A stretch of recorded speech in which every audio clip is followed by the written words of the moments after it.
Hi friends, आज मैं आपके साथ शेयर करूंगी बहुत ही ज़बरदस्त और मज़ेदार आलू बुखारे का शरबत। आलू बुखारा आपको पसंद है? नहीं पसंद है? खट्टे लगते हैं? तो चलें आप इसका जूस बना के पी लें। हाफ केजी आलू बुखारा लेंगे और इसे अच्छे से वॉश करके इसे ब्लेंडिंग जार में डालेंगे और फिर इसमें ऐड कर देंगे आधा कप शक्कर, हाफ टी स्पून काला नमक, हाफ लीटर ठंडा पानी। इसे ब्लेंड कर लेंगे।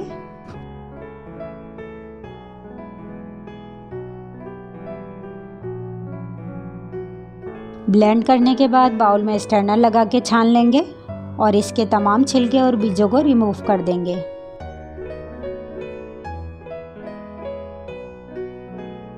और इसे और मज़ीद ठंडा करने के लिए आइस क्यूब्स डालते हैं और देखें, बहुत ही मज़ेदार ठंडा ठंडा आलू बुखारे का जूस रेडी है। बहुत फ़ायदेमंद होता है, ख़ुद भी पिएं और अपनी फैमिली के साथ एंजॉय करें। अल्लाह हाफिज़।